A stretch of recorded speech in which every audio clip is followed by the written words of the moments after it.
And now it's my pleasure to invite Dr. De Waele. Dr. De Waele will present from Ghent, University of Ghent, and he will present a talk on sensible antibiotic use in the Surviving Sepsis Campaign era, how to do it. Please. Thank you very much for the introduction. Let me fire up the slide. So we move from preventive strategies, things we can do to avoid infections, to treating infections. And in the next 15 to 20 minutes, I'd like to discuss with you on how we should be using our antibiotics and how the Surviving Sepsis Campaign has actually impacted this. These are my disclosures, none of them relevant. I also want to add that I'm not in any way involved in the Surviving Sepsis Campaign guidelines, but that will be clear to you in a few minutes, I think, that I'm not involved. Now, whether you like the Surviving Sepsis Campaign or not, I think most of you will agree with me that indeed it has significantly changed the way we treat our patients, right? Probably many of you have adopted the guidelines, translated it somehow into your daily practice. It has increased awareness, not only among physicians and other healthcare workers, also among the lay public. It has sparked a lot of research, and I think we much better now understand how to treat the disease, although, of course, there is still a lot of controversy. A lot of research was done, a lot of money was spent on treating sepsis, and unfortunately, we're still left without any drug, although many aspects we treat our patients probably much better than we did before. Now, there's, of course, many people who like the Surviving Sepsis Campaign guidelines, but there's still a lot of controversy. And I always like to use this slide when I discuss controversy in any area of medicine. Controversy, you may know, of course, the fluids. Do we really need to give 30 mL per kilogram to the patients? The bundles, everything that in the bundles, the bundle concept. SCVO2 was a lot of debate around that a few years ago, but that has gone now. I will not address the controversy. I want to focus on the use of antibiotics in the Surviving Sepsis Campaign guidelines and how this relates to our current practice.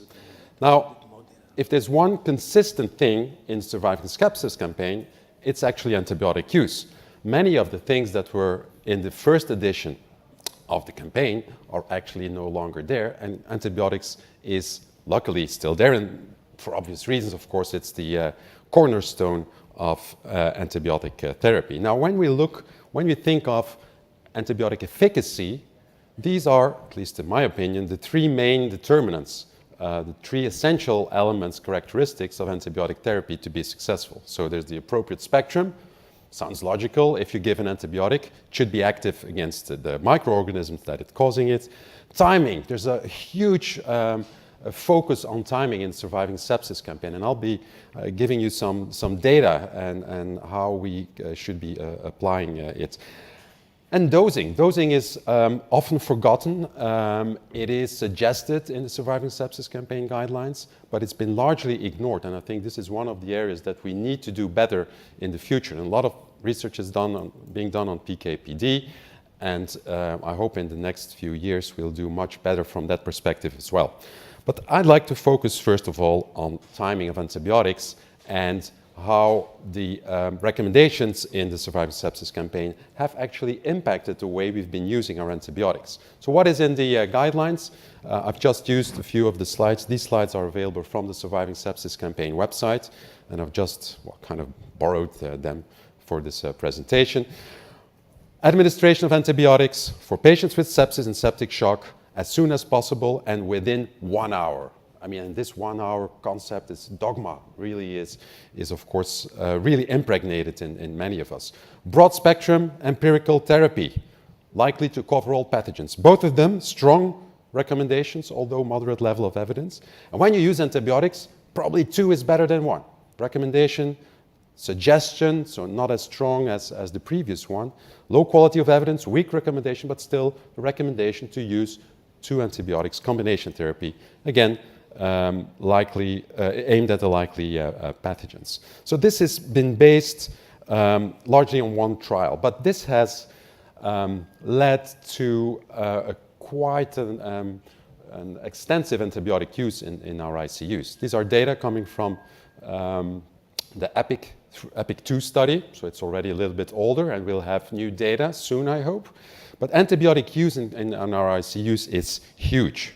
And maybe it's not in your ICU, maybe it's the others, but overall, 70% of patients in the ICU, this is from the EPIC 2 study, receives antibiotics. 70%, that's 2 out of 3 patients on one given day receives antibiotics. 1 out of 3 of these patients actually received the antibiotics for prophylaxis. 1 out of 3 patients had antibiotics but was not considered to be infected. And when they were infected, 2 out of 3 patients had positive cultures only. 1 out of 3 patients didn't have cultures. So a lot of patients receive antibiotics without any firm indication that there really is an infection going on. So a lot of inappropriate use, and when they are used for infection, often they are underdosed. So I think there's a pretty big problem in the way we use our antibiotics. And I think we'll have to admit that when we use our antibiotics, it probably reminds me a little bit again of this gentleman.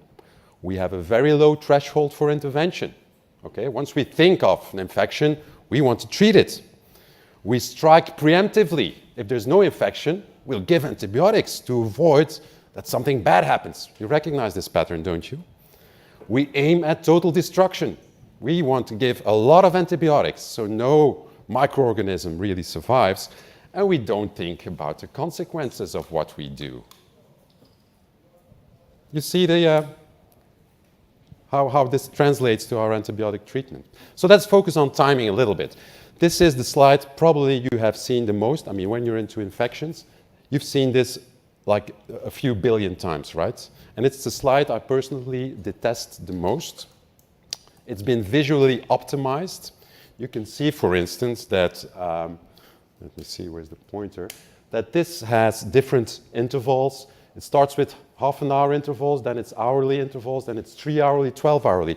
So it's visually optimized to give you this kind of steep increase and decrease in survival.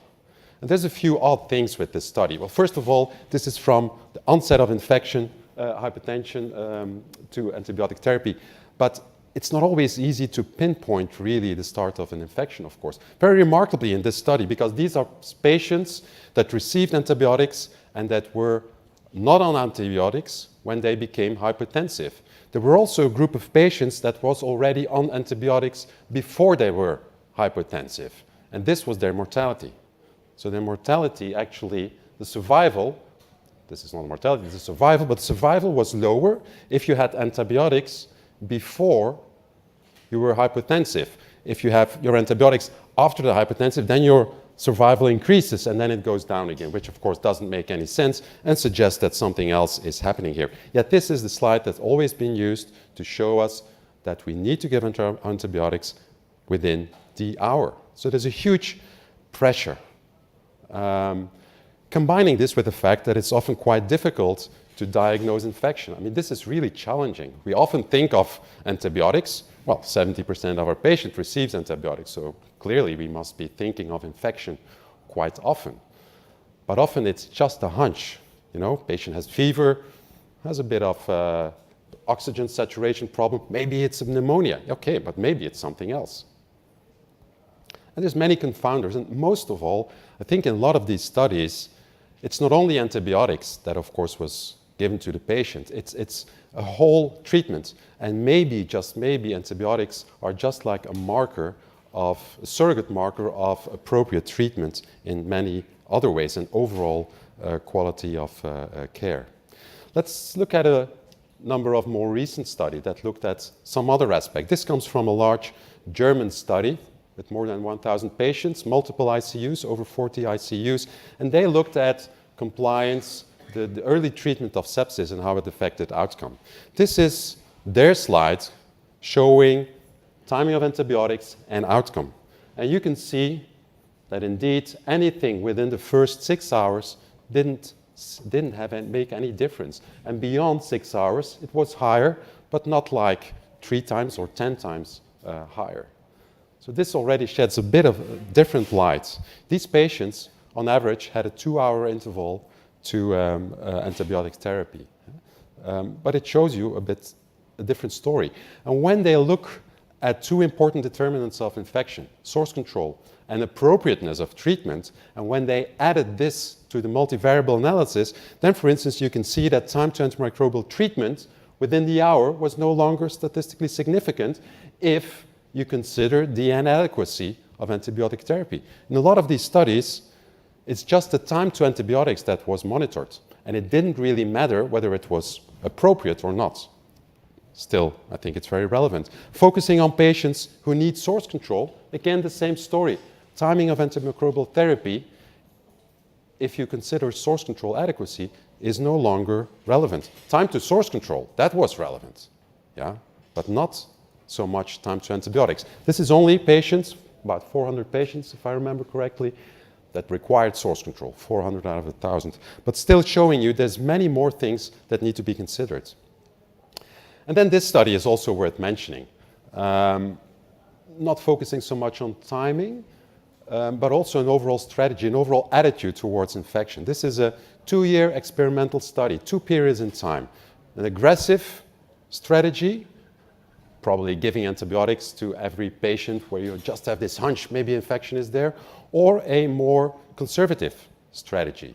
This is not about patients with septic shock, so it's only a subset of patients, but they found when they're not as aggressive, meaning that when you suspect an infection, you start with cultures, you wait, you look at your patient, you follow up on your patient, and you start antibiotics once you confirm the infection. So a more conservative strategy. They saw a similar number of infections. So it was not that the number of infections just dropped dramatically. So the number of infections was similar. There was a delay in the initiation of antibiotics, of course. That was the topic of the study. And they had a higher appropriateness because, of course, they waited for the cultures. So they knew much more which pathogens were present. This is the outcome. And you can see that outcome, survival, was 2.5 times higher in a conservative strategy. So when you're conservative and don't give antibiotics, and probably also think of alternative diagnosis, that's the point. It's quite often when you start antibiotics, I mean, you're okay.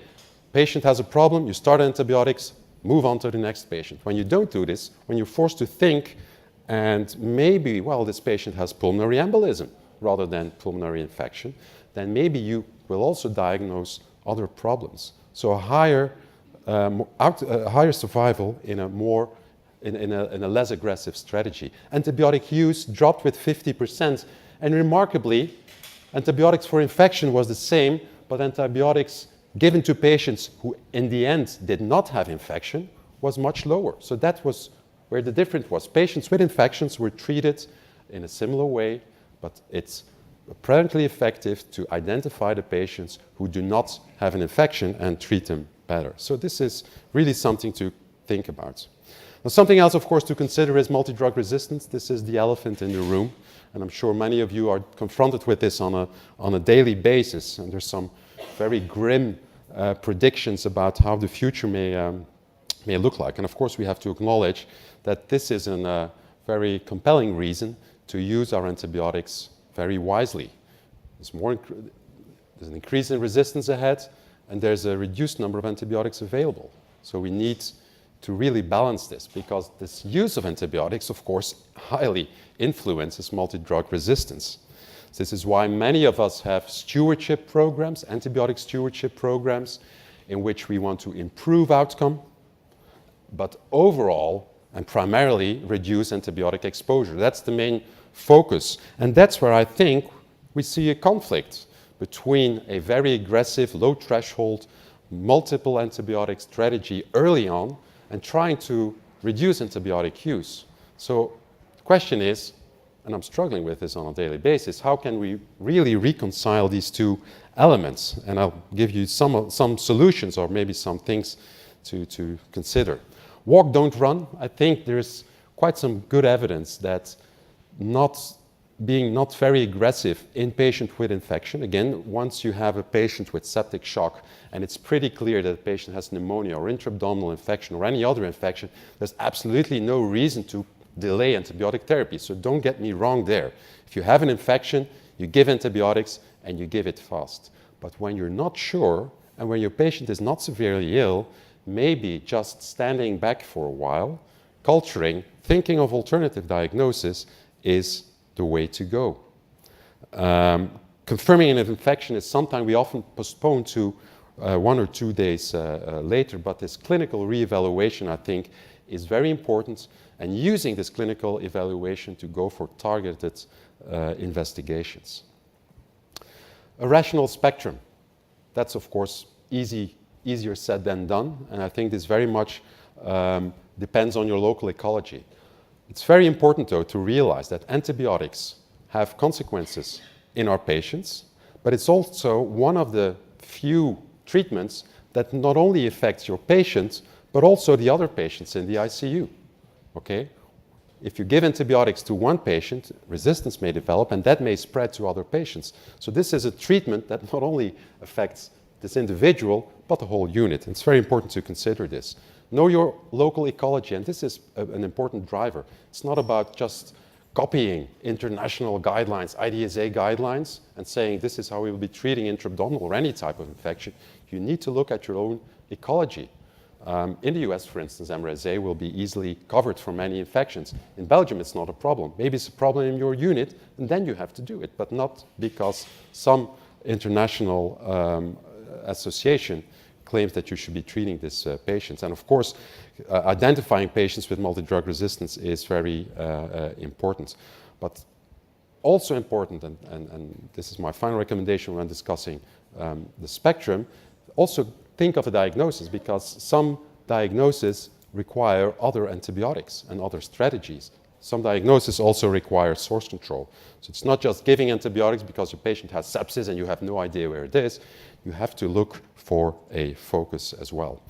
Documenting the infection is very important. I'm not only referring to microbiological documentation.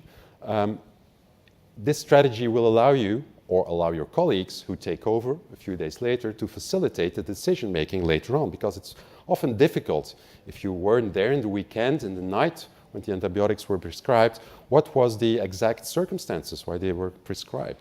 So sampling, yes, but also putting the clinical context, putting this information in the patient file. I find this very helpful to know the exact circumstances when the antibiotics were prescribed. And of course, interaction with the lab is critical.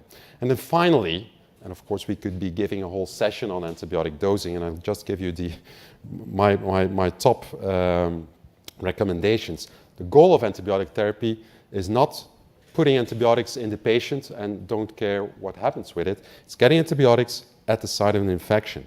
And this means a number of things. I think a loading dose is very important. A loading dose, we do it for many things. When we give sedatives, a lot of us will give a loading dose, and we know it's necessary because we see the effect. We don't see the effect in antibiotics, but I can assure you, if you want to have adequate concentrations early on, a loading dose does make sense. Volume of distribution is increased.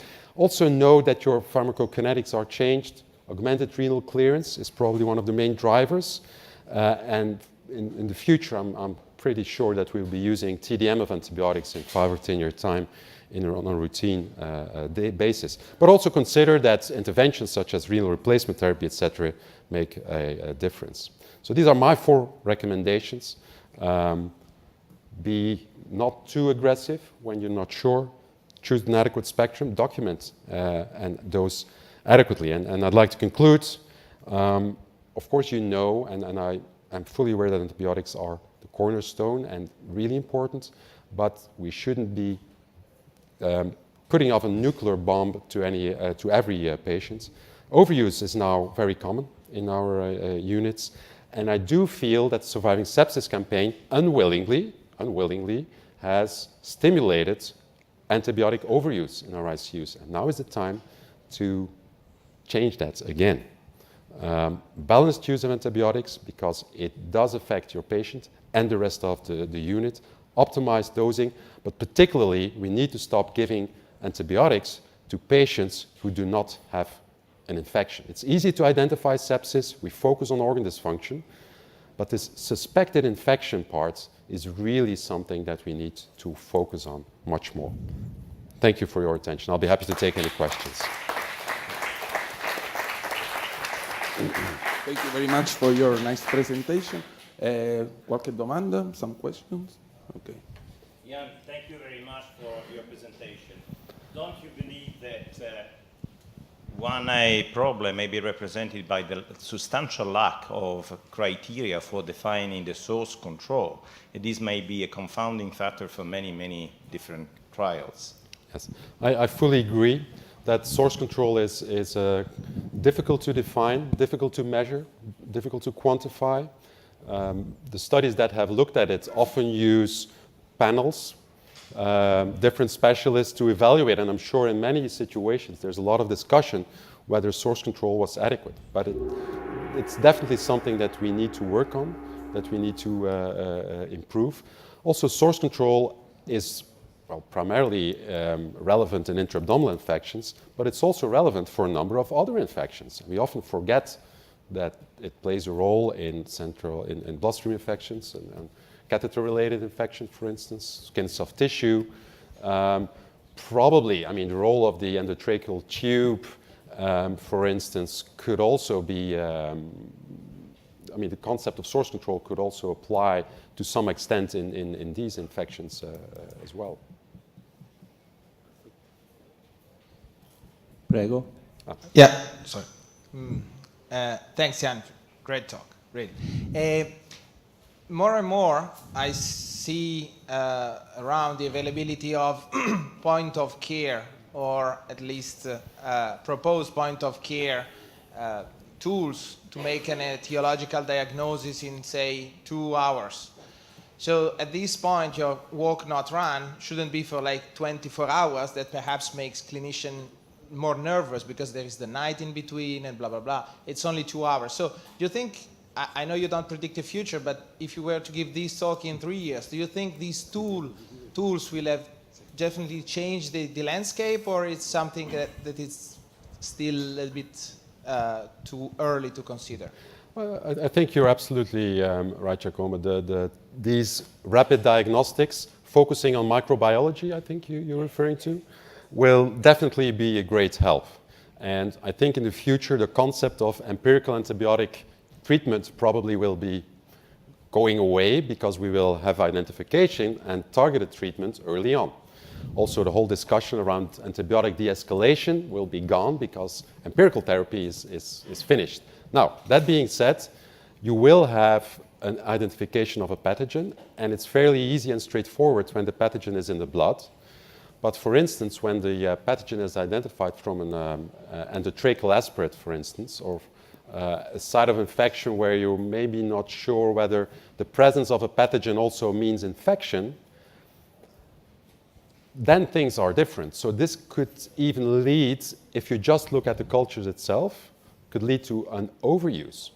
That's something that we sometimes see. We use surveillance cultures, and sometimes we see residents like, oh, there's a pathogen in a surveillance culture, we need to treat it. So when we see positive culture, we often have the urge to do something. That's just in our nature, I think. When we see something that is abnormal, we want to do an intervention. So this will give us a lot of more information, but also a risk of treating pathogens and not treating, well, pathogens or microorganisms and not infections. So the challenge still will be confirming the infection diagnosis. And I think we need to rely much more on clinical examination of the patient for that. Altre domande, commenti? Thank you very much, Dr. Waele. Okay, thank you.